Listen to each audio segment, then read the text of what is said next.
안녕하세요. 우리 이제 원가관리회계의 첫 시간이죠. 그리고 본격적으로 수업 들어가기 전에 사회에 걸쳐서 입문 코스, 자, 사회에 걸쳐서 앞으로 우리가 배워야 될 원가관리회계의 성격이라든지 또는 우리가 세무사 시험 대비해서 어떻게 준비해야 될 건지 여러 가지 말씀을 드리려고 합니다. 또 오늘은 첫 시간이니까요. 앞으로 그 수업 진행 방향하고 또 우리 그 최대 관심사가 시험 합격하는 거니까 어떤 식으로 대비를 해야 효율적으로 원하는 점수 획득할 수 있는지 간단하게 설명해 드리도록 하겠습니다. 원가관리 회계를 시험 과목으로 하는 자격증 많죠. 세무사도 있고 회계사 기타 자격증이 있는데 원가관리 회계 같은 경우에는 자격증별로 그 출제 경향이라든지 범위가 조금 차이가 있어요. 그래서 세무사를 준비하시는 분들은 세무사용 원가관리 회계를 들으시는 게 맞고, 또 회계사를 준비하시는 분들은 회계사용 원가관리 회계를 들으시는 게 맞아요. 원가관리 회계의 기본적인 그 어떤 체계가 기본반이 있고요. 그 다음에 객관식, 주관식으로 이루어져 있죠. 객관식은 1차 시험, 주관식은 2차 시험이죠. 기본반은 사실 회계사 대비든지 세무사 대비든지 큰 차이가 없어요. 근데 이제 객관식에서 조금 차이가 있고 주관식에서는 차이가 좀 많이 있습니다.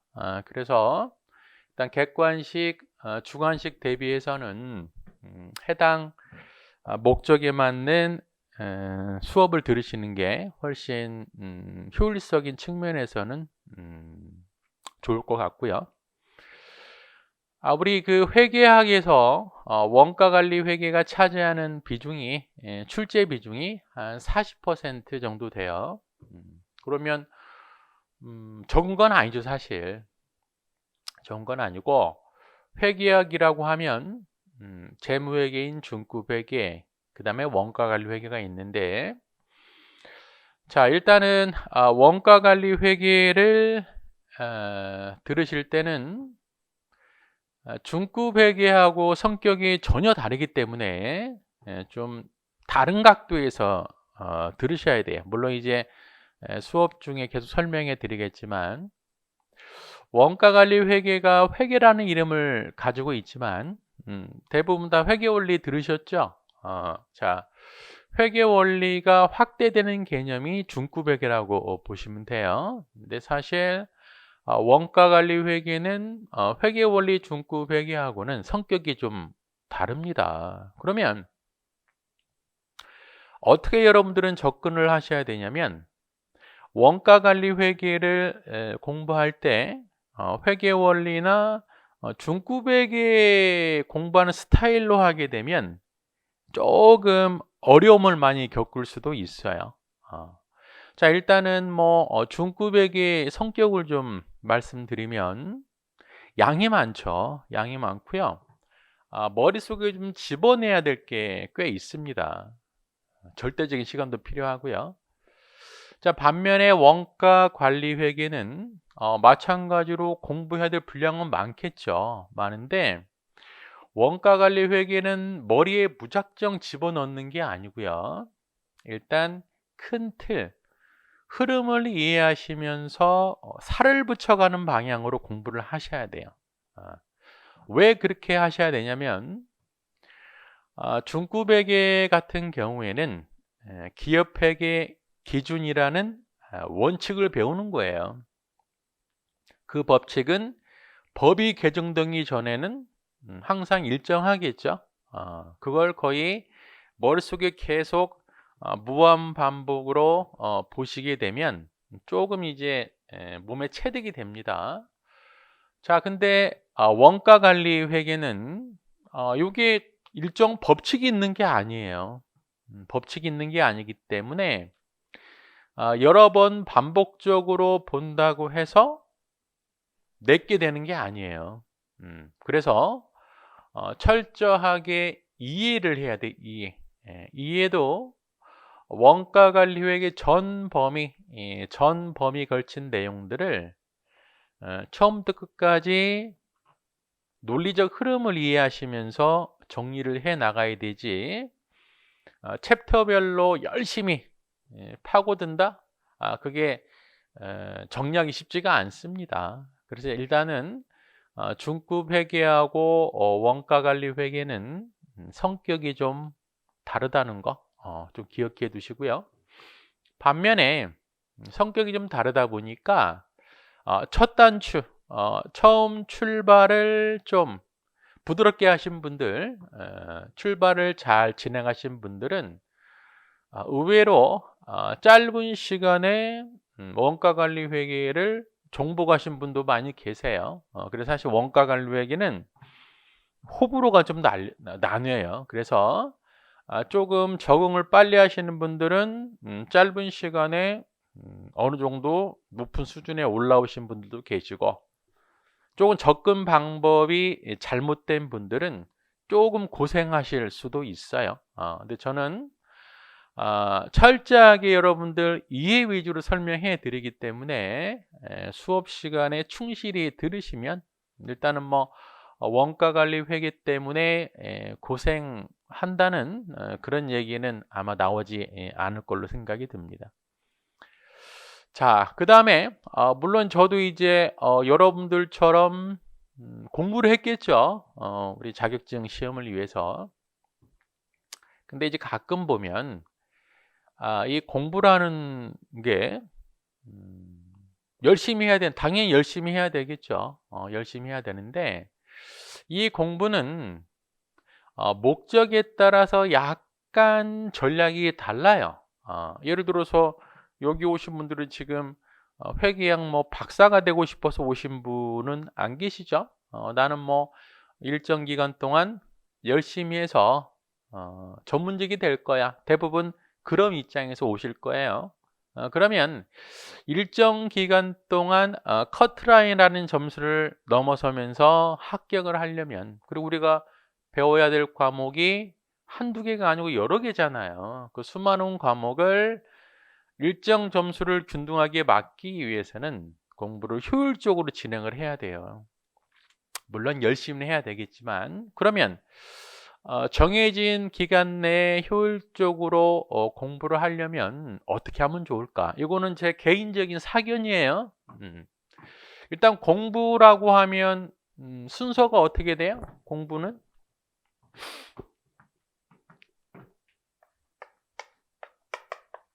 자, 예습을 하고 이제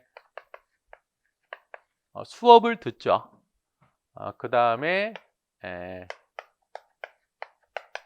복습, 이런 단계로 이루어져 있죠. 누구나 다 뭐 공부는 이렇게 해야 된다라고 얘기를 해요. 자, 예습은 사실 되게 파워풀한 거예요. 왜냐하면 아무것도 모르는 상태에서 고민을 많이 하기 때문에 굉장히 파워풀하죠. 근데 우리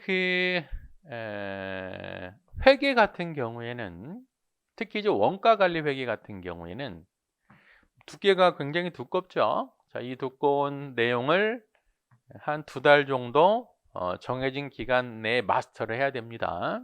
물론 이제 그 전체 원가 관리 회계 내용 중에 우리 시험하고 밀접하게 관련된 부분이 있고, 시험하고 약간 거리가 있는 부분들도 있어요. 근데 예습을 하게 되면 문제가 여러분들이 선별할 수 있는 능력이 없어요. 자, 어떤 부분이 중요하고 또 시험에 많이 나오고 어떤 부분은 이 정도만 공부해도 되는지 알 수가 없다는 거죠. 자칫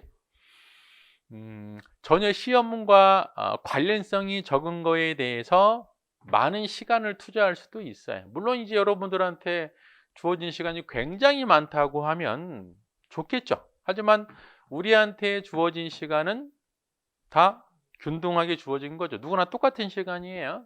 이왕이면은 효율적으로 그 시간을 쓰는 사람이 훨씬 빨리 합격할 가능성이 크겠죠.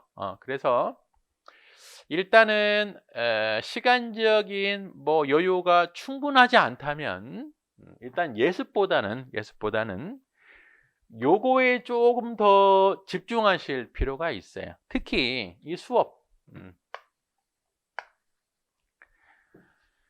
수업은 정말 집중해서 잘 들으셔야 돼요. 혹시 또 온라인으로 수업 듣는 분들이 많기 때문에 저도 이제 뭐 온라인 뭐 들어봤겠죠. 온라인이라는 수업이 물론 이제 자기가 그 준비가 된 상태에서 자기만의 시간을 가지고 수업을 듣기 때문에 뭐 집중할 수도 있는 장점은 있지만 그 집중이 오래 가지 못해요. 우리는 하루에 4시간 정도 수업을 듣잖아요. 그렇죠? 4시간 동안 모니터를 보면서 집중하기 쉽지 않다는 거죠. 자, 그래서 수업 듣다가 자칫 이제 산만해질 수도 있는데 그걸 좀 조심하셔야 돼요. 우리가 하루에 나가는 분량이, 즉 4시간의 분량이 어마어마한 겁니다. 자, 원래 원가 관리 회계를 대학에서 수강하신다면 거의 2학기 정도 분량이에요. 우리는 2달 만에 그걸 마스터를 해야 됩니다. 그러면 얼마나 빨리 진도가 나가고 하루에 우리 끝내야 될 양이 얼마나 많겠어요. 잠시라도 집중을 안 하시게 되면 연결이 잘 안 돼요. 그래서 수업은 반드시 집중하시면서 들으셔야 되고 그 다음에 예습보다는 복습이 훨씬 중요해요. 복습이. 자, 왜 복습이 중요하냐면 제가 이제 시험 수업 중에 이거는 굉장히 중요합니다. 잘 들으세요. 얘는 시험하고 조금 거리가 있습니다. 계속 끊임없이 말씀을 드릴 거예요. 그러면 최소한 시험에서 중요하다든지 이론적으로 중요하다는 부분은 반드시 복습을 해야 되는데 문제는 이 복습을 가급적 빨리 해야 돼. 빨리.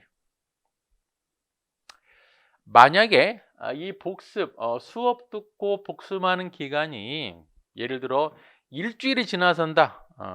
그러면 사실 거의 다 날아가 버려요. 그래서 복습을 하실 때는 가급적 2, 3일 내에 복습하는 게 훨씬 효율적입니다.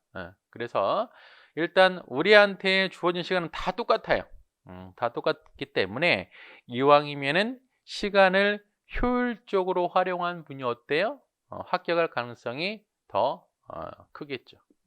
그래서 수업은 잘 들으시고 복습을 좀 철저히 하시고 또 하나는 제가 이제 여러분 그 수험 공부를 한 선배로서 좀 말씀을 드리면 지금 이제 처음 시작하시는 분들은 뭐 결기가 대단하죠. 난 열심히 해서 합격을 할 거야. 근데 우리가 이제 시험 수험 기간이 뭐 작게는 1, 2년, 길게는 3, 4년 정도 되는데 실제 그 가장 중요한 건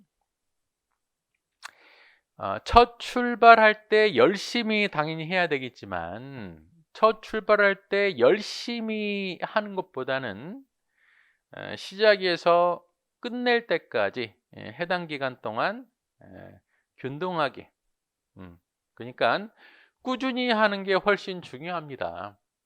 자칫 초반에 열심히 이제 달리신 분들이 도중에 지쳐요. 근데 우리는 그 100m 달리기가 아니고 마라톤이기 때문에 그렇게 공부하는 거 아니에요. 그래서 컨디션 조절하시면서 1차 시험 합격은 중요한 거 아니죠. 2차 시험 합격에 끝나는 거니까 2차 시험 끝날 때까지는 항상 평정심을 유지하시고 항상 균등하게 꾸준히 공부하셔야 돼요. 계획을 세워가시면서. 제가 봤을 때도 꾸준히 열심히 하시는 분들이 합격할 가능성이 큰 거지, 공부가 좀 된다고 해서 밤을 새거나 이런 건 별로 바람직한 방법이 아니에요. 그래서 여러분들이 나름대로 정해놓은 기간 있죠? 그 기간 동안 매일 성실하게 꾸준히 해야 되겠다, 그런 생각을 가지시면 될 것 같고, 제가 봤을 때 1차 시험 같은 경우에는 한 1년 정도 하면 충분합니다. 뭐 요즘에는 뭐 책이나 뭐 강사분들 또 학원 시스템이 잘 되어 있기 때문에 학원에서 정해놓은 커리큘럼이 있죠. 그대로 쭉 따라오시면 충분히 1년 정도면 1차 시험 합격할 수 있는 수준까지 다 올라와요. 물론 이제 1차는 1차 관문이고 2차가 있지만, 그래서 일단은 학원에서 제시한 과정들 거기에 꾸준히 따라오시면 아마 대부분 다 좋은 결과가 있을 걸로 보이고요. 자, 그래서 이제 우리 원가관리회계는 일단 기본반이 있고 1차 대비 객관식이 있고 2차 대비 주관식이 있는데, 지금 우리가 듣고 있는 건 바로 뭐예요? 기본반 들어가기 전에 입문반. 자, 입문반이 존재하는 이유는 실제 아까도 말씀드렸지만 굉장히 그 빠른 시간으로 진행이 돼요. 진행이 되다 보니까 일단은 입문반에서 앞으로 배워야 될 이 내용들을 한번 전체 흐름을 한번 살펴보는 기회, 그런 식으로 이해하시면 되고, 그래서 기본반을 들어가기 전에 미리 워밍업 하는 차원이니까 편안하게 한번 들으시면 돼요. 물론 저도 편안하게 설명을 드릴 테니까요.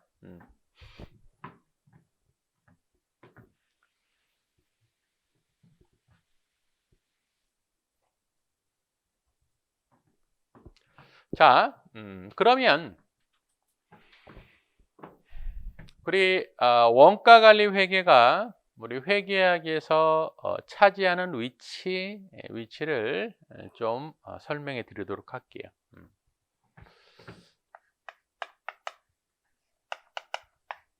혹시 회계 원리 다들 들으셨어요?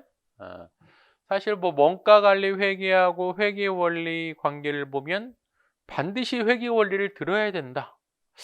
일단 들으면 좋아요. 들으면 좋은데 반드시는 조금 물음표긴 한데 일단 들으면 좋아요. 들으면 조금 이제 용어라든지 그런 게 좀 익숙하기 때문에 들었을 때 조금 이해도는 높일 수는 있어도 반드시 뭐 회계 원리가 필요한 거는 아니에요. 특히 원가관리 회계는. 근데 저는 개인적으로 일단 회계 원리를 들어두시면, 물론 중급에도 있으니까 중급에도 도움이 되고 원가관리 회계도 조금 도움되는 부분이 있으니까 가급적 회계 원리는 빨리 한번 들어보시는 게 좋아요, 미리. 자, 우리 회계. 회계가 뭘까? 가끔 보면 회계하고 부기라고 또 들어봤죠? 회계 부기. 부기는 장부의 기록이라고 그래요. 장부의 기록. 회사에서 어떤 거래 사건이 발생이 되면 기록을 남기잖아요. 그게 바로 부기예요. 흔히 말하는 분계. 그러면 회계는 분계다. 한 50%만 맞아요. 회계는 단순히 이 거래 사건을 기록하는 게 아니고 회계는 정보라는 걸 만들어야 돼요. 정보라는 걸 만들어서 전달하는 시스템을 회계라고 합니다. 정보를 만들어서 전달을 하겠다. 그러면 이 전달을 누구한테 할까?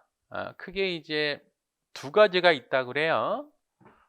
회사의 외부에 있는 정보 이용자가 있고 회사의 내부에 있는 정보 이용자가 있어요. 그러면 회사의 외부에 있으면서 어떤 회계라는 정보를 알고 싶어하는 사람이 누가 있을까? 주주, 채권자가 대표적인 외부에 있으면서 회사에 대한 정보를 알고 싶어하는 사람이겠죠. 그래서 주주와 주주 채권자가 이용하는 회계를 재무회계라고 그래. 재무회계.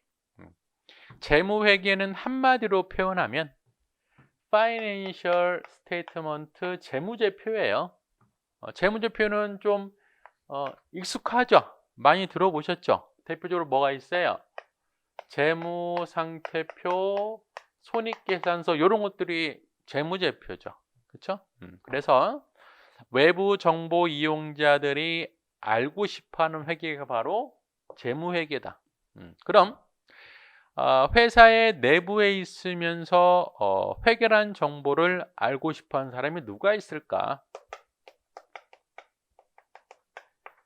경영자가 대표적인 내부 정보 이용자라고 해요. 그러면 경영자가 이용하는 회계를 뭐라고 할까? 관리회계라고 합니다. 관리회계.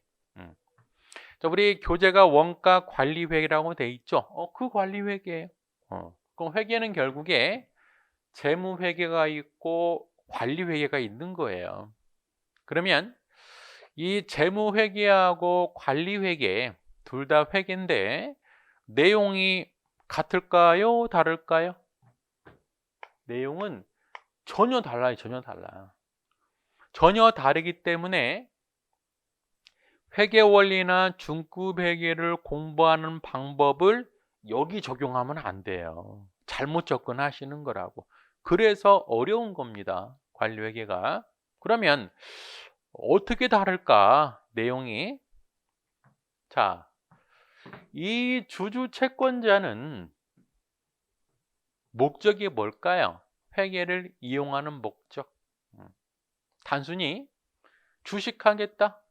주식을 사면은 그 회사의 주주가 되잖아요. 그쵸?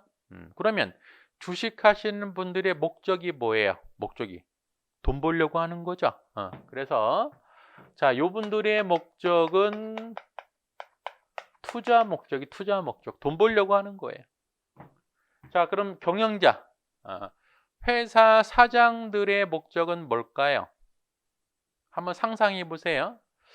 회사의 사장은 무슨 생각을 가지고 회사에 들어갈까? 출근을 할까? 딱 두 가지 목적이 있습니다. 첫 번째는 결제해야죠. 결제를 의사결정이라고 그래. 의사결정.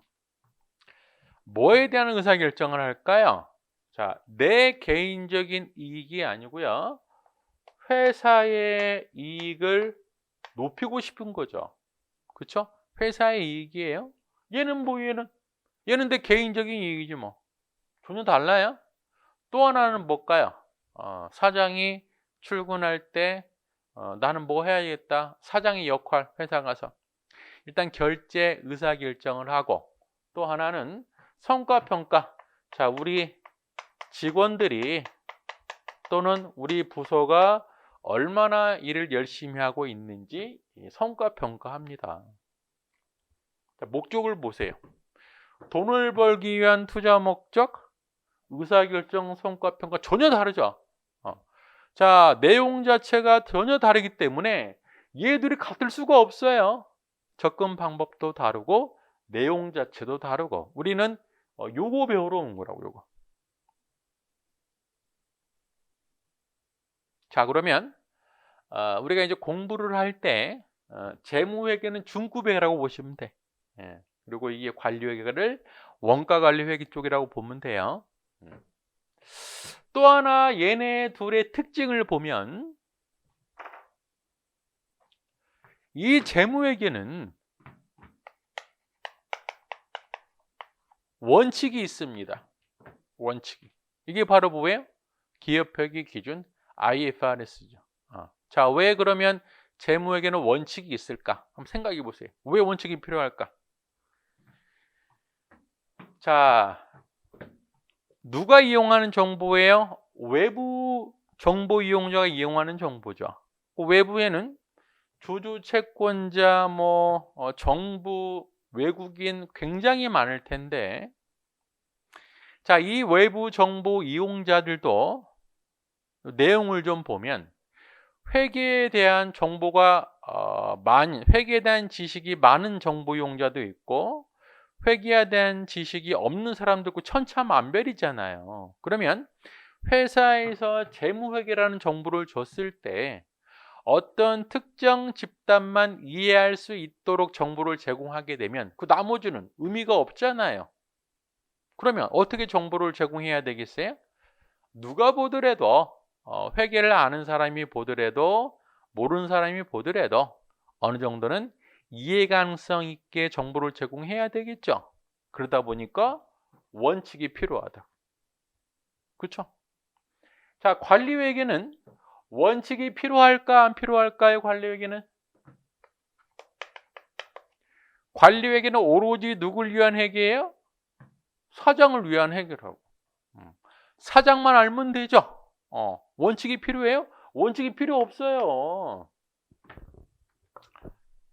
심지어 사장님은 회계를 몰라요. 그렇죠? 사장의 입맛에 맞도록만 제공하면 됩니다. 필요가 없어요.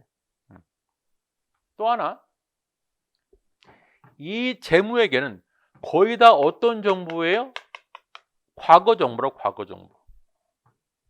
자, 여러분들이 지금 볼 수 있는 재무제표는 언제 거 재무제표예요? 작년 말이죠. 그렇죠? 지금 당장 재무제표 알 수 있어요? 모르죠. 거의 다 과거 정보입니다. 관리회계는 어떤 정보예요? 자, 사장이 궁금하는 정보. 사장이 작년에 얼마 팔았는지가 궁금할까요? 올해 얼마 팔까가 궁금할까요? 당연히 올해 얼마 팔까가 궁금하겠죠. 그래서 대부분 관리회계는 미래 정보입니다. 물론 이 이외에도 재무회계, 관리회계 차이점은 많은데 가장 대표적인 차이점이 얘는 외부 정보 이용자이면서 원칙이 존재하고 과거 정보, 관리회계는 내부 정보 이용자인 사장님, 원칙이 없으면서 대부분 미래 정보다. 일단 여기까지 좀 기억을 하시고요. 자, 우리는 회계학 박사 되려고 오신 분 안 계시죠? 회계학이라는 과목을 공부를 해서 일정 점수를 획득해서 전문가가 되시려고 오시는 거지 박사 되려고 오신 분들은 아니죠. 그러면 우리가 회계학이라는 어떤 그 학문을 공부할 때 회계학이 어떤 식으로 구성이 되어 있는지 회계학의 체계를 좀 설명해 드릴게요. 회계학. 회계학은 뭐부터 출발해요? 회계 원리부터 출발합니다. 회계 원리. 얘는 말 그대로 원리 수준이에요. 복식부기 원리가 나오고 분계 이런 내용들이 주로 많이 나오죠. 자, 그럼 회계 원리를 다 보신 다음에 뭘 봐요? 중급 회계를 보죠. 자, 이 중급 회계가 일반 회계. 중급 회계 바로 재무회계라고 이해하시면 되고요. 자, 중급 회계 끝난 다음에 고급 회계라고 있어요. 자, 이 고급 회계는 일반 회계인 중급 회계 포함시키기는 조금 이렇게 지엽적인 부분들이 있어요. 일반적인 내용들이 아니어서. 그래서 이 고급은 뭐 럭셔리란 고급이 아니고 어드밴스드, 그러니까 일반보다 조금 비껴나가는 것들. 그래서 뭐 M&A, 인수합병, 선물 옵션 등 뭐 파생 상품, 요런 내용들이 이제 고급 회계에 있는 거죠. 그 다음에 일반적으로 사람들은 회계라고 하면 요것만 생각해요. 요것만. 근데 안 그래요. 회계 원리 다음에 중급회계로 가는 쪽이 하나 있고요. 또 하나가 바로 원가 관리 회계라고 합니다. 그래서 회계는 딱 50대 50이에요. 이쪽으로 가는 방향, 아래쪽으로 가는 방향. 자, 우리는 요거 배우러 오신 거잖아요. 자, 원가 관리 회계는 다시 두 개로 쪼개질 수 있습니다. 정확하게 쪼개져요. 반반씩. 원가 회계 파트가 있고요. 관리 회계 파트가 있습니다. 얘가 바로 회계학이에요. 그래서 우리 뭐 시험 과목에 회계학 있다고 하면 얘를 의미하는 거라고. 우리 시험에서는 어때요? 얘가 한 60%, 40% 정도 차지해요. 40%면 만만히 보는 게 아니죠. 제 개인적으로는 얘는 절대적인 양이 많다. 그리고 시간이 많이 걸려요. 얘는 반반이에요, 반반. 첫 출발을 잘 하신 분들은 시간이 굉장히 짧게 시간을 단축시키면서 점수를 많이 획득할 수도 있고, 출발을 잘못 시작한 분들은 시간이 오래 걸려요. 정복하기 힘들다고. 어찌됐든 6대 4 비율로 나와요. 1차 시험이든 2차 시험이든. 자, 그러면 우리가 이제 요거에 대해서 봤잖아요. 지금 재무회계라는 게 있고 관리회계라는 게 있고요. 그럼 이론적으로 회계는 재무회계, 관리회계가 있는데 얘하고 한번 연결을 시켜보자. 학문적인 체계하고. 자, 연결을 시켜보면 요거 얘가 바로 재무회계예요. 재무회계. 재무 작성하는 거, 재무제표 작성. 자, 그래서 여러분들 중급회계 내용은 재무제표를 작성하는 방법이 중급회계 내용이에요. 재무회계인가? 재무회계는 재무제표 작성이고요. 그 다음에 얘가 관리회계네. 우리가 봤다. 자, 근데 얘가 하나 더 튀어나왔죠. 자, 원가회계는 여기 어디에도 존재하지 않습니다. 원가회계는 뭘까? 우리 학자들이 표현할 때 원가회계는 여기에도 포함이 되고 여기에도 포함된다고 그래요. 원가회계는 명확하게 재무관리 구분되는 게 아니고 어떤 면에서는 재무회계에 포함되기도 하고 또 어떤 면에서는 관리회계에 포함되기도 한대요. 그래서 내용적인 측면에서는 재무회계, 활용면에서는 관리회계라고 합니다. 자, 그러면 또 이제 고민에 빠졌죠. 우리는 요걸 배우러 왔는데 얘는 대충 알겠어. 사장님한테 정보를 제공하는 거고, 사장의 주 목적이 결제, 의사결정하는 거, 성과평가하는 거, 요건 알겠어요. 근데 얘는 뭘까? 두 개 다 연관성이 있다라고 하는데, 그러면 원가회계를 좀 설명해 드리면 이런 거예요. 우리 분필이 있죠. 분필. 우리 해커스가 분필을 어디에서 샀을까요? 자, 이 분필을 만드는 회사에서 산 게 아니고요. 문방구에서 사왔을 거라고. 문방구. 문방구 같은 회사를 우리가 상기업이라고 그래요. 상기업. 일반 도소매업이죠. 상기업의 영업활동은 어때요?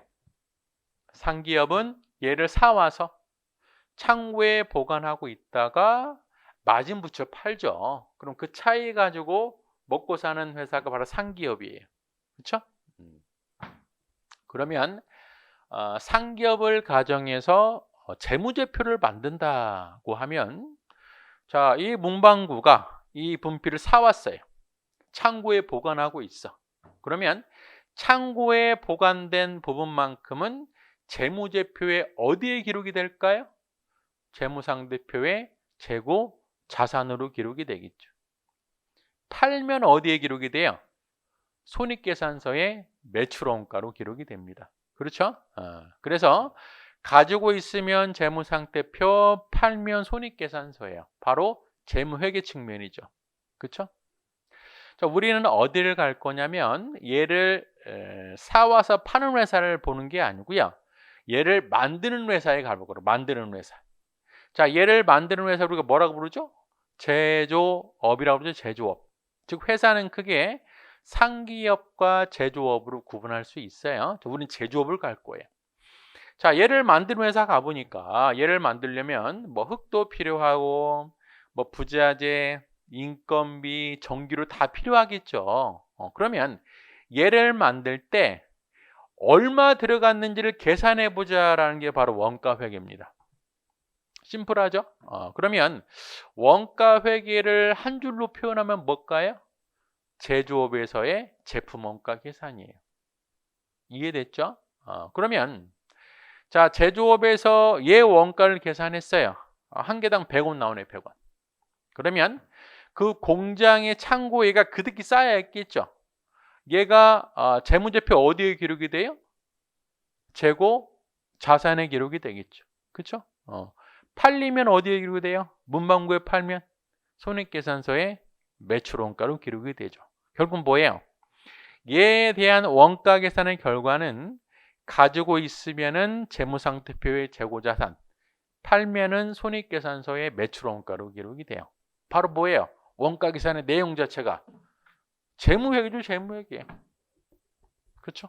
그래서 원가 계산의 결과 자체가 가지고 있으면은 재무상태표의 재고자산, 팔면은 손익계산서의 매출원가가 되기 때문에 내용적인 측면에서는 재무회계라는 표현을 씁니다. 됐죠? 자, 활용면에서는 왜 관리회계일까? 다시 여기로. 자, 사장은 회사의 이익을 높이려는 의사결정을 하죠. 그러면 이익은 어떻게 계산이 될까요? 이익은 수익. 우리가 매출 다른 말이 수익이에요, 수익. 수익에서 뭘 빼야 돼요? 비용이나 원가를 빼야 되지 않겠어요? 그렇죠? 그러면 얘를 모르면 알 수가 없어요, 이익을. 그러다 보니까 활용면에서는 관리회계라고 합니다. 관리회계. 자, 그러면 이 원가회계가 재무회계에도 연관성이 있고 관리회계에도 연관성이 있다고 하면 왜 굳이 여기에 넣었을까? 여기 넣지 않고. 왜 그랬을까요? 우리가 합리적으로 한번 추정을 한번 해보면 이 원가회계가 재무회계에 어떤 그 미치는 영향보다 이게 훨씬 중요하다고 보는 거죠. 관리회계 쪽이. 그렇죠? 그래서 여기 포함시킨다고. 자, 무슨 얘기냐면 사장 입장에서 의사결정을 하든 성과평가를 할 때 가장 기본이 되는 정보가 바로 원가회계예요. 원가를 모르고서는 알 수가 없다고. 여기에 포함시킵니다. 자, 계속 수년 동안 여기에 포함시키다 보니까 최근에는 이 구분이 애매모호해요. 그래서 제 책처럼 원가관리회계라는 책이 있어요. 이 책은 앞에 50%가 원가회계, 뒤에 50%가 관리회계예요. 서점에 가보시면 원가관리회계라는 책도 있고요. 그냥 원가회계라는 책도 있어요. 그럼 원가회계라는 책은 원가회계만 있습니까? 안 그래요. 이름은 원가회계지만 관리회계도 들어가 있어요. 또 관리회계라는 책도 있어요. 이 책도 관리회계만 들어가 있는 게 아니라 원가회계도 들어가 있습니다. 서로 구분하지는 않아요. 어찌됐든 우리는 지금 요거를 배워야 됩니다. 요거를. 자, 그러면 본격적으로 얘를 배우기 전에, 자, 이 원가액가 내용적인 측면에서는 재무회계고 활용면에서는 관리회계다. 둘 다 어떤 영향을 미친다라고 돼 있는데 좀 아리까리하다. 무슨 얘기인지 그 사례를 한번 간략하게 설명해 드릴게요. 제가 설명해 드린 사례를 이해하기 쉽다. 그런 분들은 이제 원가관리회계 감각이 있으신 분들이에요. 물론 이제 이해가 좀 어려워도 수업을 듣다 보면은 자연스럽게 이해가 되겠지만 요 관계를 보여줄 수 있는 사례 하나 설명해 드릴게요. 자, 우리 이제 집에 동네 빵집이 하나 있어요. 빵가게 가보니까 식빵이 3,000원이에요. 3,000원. 다음날 아침에 가면 전일 만들어 놓은 식빵을 1,000원에 팝니다. 할인해서 파는 거죠. 그러면 어떤 생각이 들어요? 원래 식빵 자체의 원가가 1,000원보다 낮구나. 되게 싸구나. 근데 처음에는 비싸게 팔고 나중에 할인해 주는구나. 이런 생각하죠. 그렇죠? 그러면 식빵의 원가가 1,000원이 안 될까요? 그거 한번 살펴보죠. 자, 식빵을 만들었어요. 제조. 식빵을 만드는데 1,200원이 들어갔습니다. 자, 이 식빵은 유통기한이라는 게 있죠. 며칠 지나면은 폐기 처분해야 돼요. 그러면 자, 만들었는데 안 팔려. 그럼 사장님 입장에서는 어때요? 오늘 지나면 폐기 처분해야 돼. 근데 어차피 폐기 처분할 바에 아까우니까 싸게라도 할인해서 팔자라는 거죠. 폐기 처분하게 되면 그냥 가치는 제로지만 할인해서 팔게 되면 어떤 비용이 추가적으로 들어가요? 뭐 포장지라든지 뭐 알바비 이런 것들이 추가로 들어갈 거 아니에요. 금액이 500원 들어간다고 할게요. 그러면 일단 소비자 입장에서 가격 싸야 팔리니까 자, 얼마에 팔까라는 거죠. 이런 상태에서 1,000원에 판 겁니다. 1,000원에. 그러면 이 사장님은 1,000원에 팔면은 돈이 남을까요? 안 남을까요? 어떻게 생각하세요? 일단은 재무회계 시각부터 볼까요? 재무회계 시각에서 보면 이 식빵의 원가는 얼마예요? 식빵의 원가는 1,200원, 500원, 1,700원이 식빵의 원가죠. 이 원가를 뭐라고 불러요? 우리가 제품 원가 또는 매출 원가라고 그러죠. 매출 원가. 얘를 뭐라고 그래요? 판관비라고 그러죠. 아마 회계 원리를 안 들으신 분들은 이 용어가 조금 낯설 거예요. 근데 뭐 이해하기 어려운 건 아니니까, 용어가 중요한 건 아니까요. 자, 재무회계 관점에서 원가는 1,200원, 500원, 1,700원이라고. 그러면 1,000원 팔면 700원 손해예요. 그렇죠? 요게 바로 재무회계 관점. 그러면 관리회계 관점은, 관리회계에서는 얘를 원가로 안 봐요. 얘만 원가로 본다고. 그래서 관리회계에서 얘를 어떻게 표현하냐면 매몰 원가라고 그래. 매몰 원가, 선크 코스트. 얘를 관련 원가라고 합니다. 매몰 원가는 비관련 원가예요. 자, 관련 비관련 어떤 느낌이 있어요? 내가 어떤 의사결정을 할 때 의사결정과 관련된 원가는 요거고 얘는 관련되지 않은 원가로 보는 거죠. 그러면 왜 관리회계에서 이렇게 볼까? 자, 현재 어떤 상황이에요? 빵이 완료된 상태죠. 그쵸? 나는 할 수 있는 대안이 뭐예요? 폐기 처분하는 거하고 할인해서 파는 거 두 가지 방법이 있어요. 폐기 처분하게 되면 괴로운 거고, 할인해서 팔게 되면 얼마가 들어가요? 500원만 들어가기 때문에 1,000원 주고 팔면 500원 남는다라고 보는 개념이 관리회계라고. 즉 1,200원은 뭐예요? 이미 지출해버린 거죠. 이미 지출해버린 원가이기 때문에 내가 어떤 의사결정을 할 때 고민할 필요가 없는 거예요. 그래서 메모원가라고. 메모원가. 이해되세요? 우리 요런 걸 배우러 온 거라고.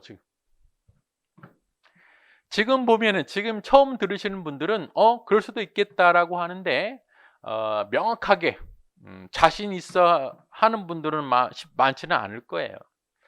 관리회계는 이런 것들을 배우는 겁니다.